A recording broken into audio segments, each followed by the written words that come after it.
Good afternoon. Welcome to this March 14th meeting of the Early Childhood Subcommittee. We have 3 bills on our agenda today: HB 1475, HB 1204, and HB 185, which is an addition since our agenda was put out earlier today. We're going to start with House Bill 1475. And colleagues, this is the bill that our colleague Delegate Feldmark presented to the committee, I think, last week, that directs an existing advisory commission within MSDE, the Office of Child Care Advisory Council, to do some analysis in regards to how pre-K is getting rolled out and implemented, and particularly with an eye towards disparities between our private providers and our public providers under our publicly funded pre-K system. We do have some minor amendments on this bill that came from stakeholder testimony at the bill hearing to request that we include some language that, in addition to the directives that we're giving to this advisory council of what to look at, to also look at some needs related to children with disabilities. Alistair, am I forgetting? Is that all what the amendments do? There's another one that also requests that this council look at the challenges for public pre-kindergarten providers in adapting building facilities to accommodate children of pre-K age. Yes, thank you. So we're adding basically two directives to the list of things that this group is meant to study. Questions about those amendments? Okay, is there a motion on the amendments? The amendments. Second. Okay, they've been moved and seconded. Any discussion on the amendments?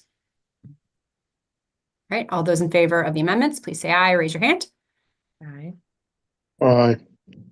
Okay, that was everybody. So that's unanimous on the amendments on the bill as amended. It was amended. Second. Okay, any discussion on HB 1475 as amended? All right, all those in favor, please say aye or raise your hand. Aye. Great, that is everybody. So that one comes out favorably unanimously. Thank you. We're going to next move to HB 1204. This is the bill from our colleague Delegate Patterson in regards to students who are eloping while at school, so like leaving the school grounds. The bill sponsor had provided the committee with some amendments, which we are taking. Those amendments specify that a school would be required to notify the student's parent or guardian, instead of within 24 hours of the elopement incident, the same day as the elopement incident. Those sponsor amendments also remove a requirement that would have, or not a requirement, would have removed an exemption that basically a student who has an IEP or behavior intervention plan, that the parents would not get notified. We're going to leave the parental notification in, basically, with the committee amendments. And it also gives a new short title to the bill. Oh, and one more thing. We have clarified in the definition of wandering, which I'll say wandering is different than elopement, and that wandering is if the student is leaving the classroom but still within the school building or on site, versus elopement, which means they've left the school premises completely. That wandering, in that definition, does not include a student who has a flash pass. What did I miss, Alistair? The subcommittee amendments also strike reporting requirements that were. Oh, yes. Okay, I forgot to go into all of that. I was talking through the sponsor amendments. Yes. So we are striking all of the reporting requirements and the data analysis that was mandated under the bill, which contributed to its fiscal note. So with the new committee amendments, there should not be a fiscal note on this bill. Yes, Delegate Ebersol. Thank you, Madam Chair. So the wandering thing piqued my interest. They have to make a report to a parent if they elope. Is wandering cut out of something they have to report? Or so the bill, the bill as it came in, as it currently still is the report to the parent same day is only for elopement. Now, the wandering is still defined in the bill because at the student's annual 504 plan or IEP plan review that happens between the school and the parents, both elopement and wandering would need to be addressed during that annual review. Okay, but there's not a daily report if a student wanders in the wanders. That's Correct. not necessary under the bill. Okay, Right. that's good, because that's, okay, that would be a tough one. Thank you. Thank you. Other questions about the amendments? Okay, is there a motion? Move favorable as a move amendment. Second. Okay, it's been moved and seconded. Any discussion or further questions on the amendments? All right, all those in favor, please say aye or raise your hand. Aye. Aye. Okay, that is unanimous on the amendments. On the bill as amended. Move So favorable. moved. All right, it's been moved and seconded. Any discussion? I would like at this point to explain my vote. Sure. It's Delegate only Whitmer. going to be 30 seconds, but for those who you might remember, the new people don't know, this was a big issue for me when I called deputy mayor for Mark Elridge, but the title was Upcounty Director because they were wandering and so forth, but they were using drugs, et cetera, et cetera.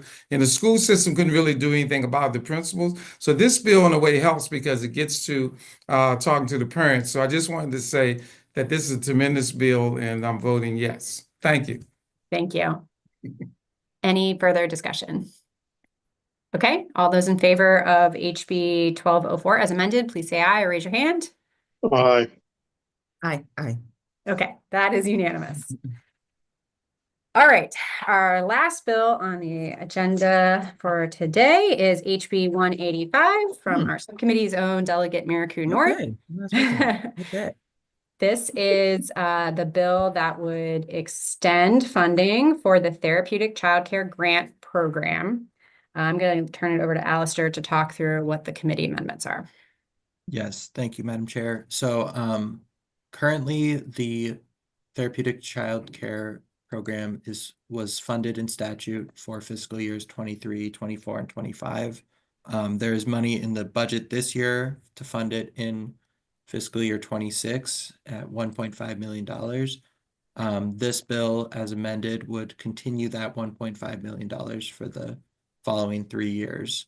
And it would additionally eliminate the specific requirements that the current statute dictates that certain funding has to go to certain programs.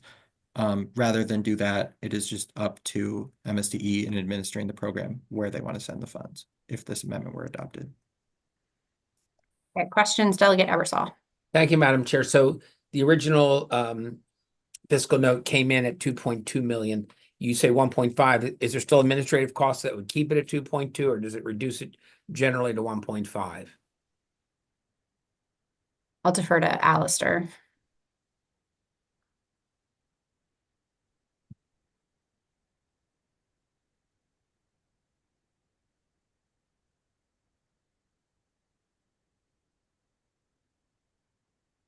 I apologize for my delay in reading it. I believe that there would still be some administrative costs in administering it. I'm not sure why, however, the fiscal note said 2.2 since the bill as introduced would mandate a $3.75 million appropriation.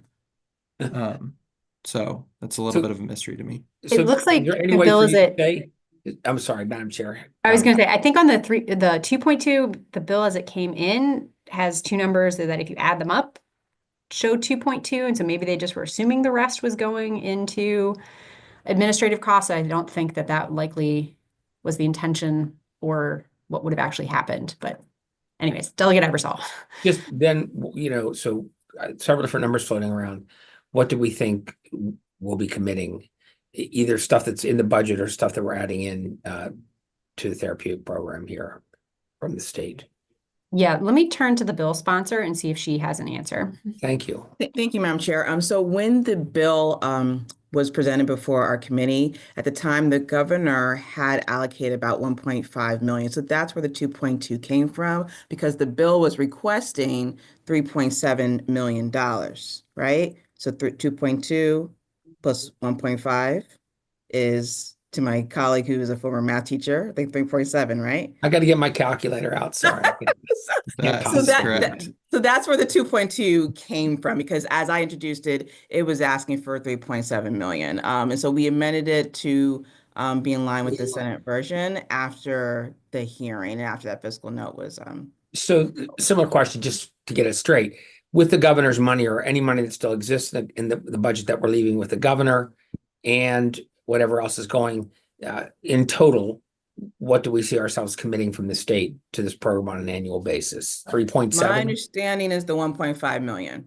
Okay. Yeah, so the Yeah. 2.2 delegate is the budget analyst in the fiscal note assumed that because the governor funded the program at $1.5 million this year, that he would continue to fund the program at 1.5 million. And so the fiscal note assumed a deficit of 2.7 million. Under that assumption, this bill is fiscally neutral because it is the same amount as what the governor is assumed to include in the program. Okay, thank annually. you. A good point. Thank you for raising that. Next, Delegate Long. This is still mandated spending, correct? That's correct, sir. All right, thank you. Delegate Wims. Thank you, Madam Chair. The question is on the Senate side, you said it's to the bill sponsor or whoever, has it passed the Senate, one or two, who's the Senate sponsor? If Delegate Maricue North would like to respond, she's welcome to. Yes, Senator King was the Senate sponsor, and I believe it passed, well, it did pass out of the Senate earlier this session. And it'll be in our committee, in the next couple of weeks. And so the amendments were in line with the Senate version. Thank you, Madam Chair. Thank you. Any other questions on the amendments? All right. I'm sorry. Did we already take a motion on the amendments? No. Okay. Go I ahead. move the amendment. Thank you. Second. And I see Delegate Young is seconding. Any further discussion on the amendments? Okay. All those in favor of the amendments, please say aye or raise your hand. Aye. Okay, that was everybody. So that's unanimous on the amendments, on the bill as amended. So move. Second. Any further discussion? Okay, all those in favor of the bill as amended, please say aye or raise your hand. Anyone opposed? All opposed. Okay, with one in opposition, the bill as amended still gets a favorable report. So that's HB 185. That is it for now, colleagues. Thank you so much. We'll see you in full committee at 3. We are Thank you. adjourned.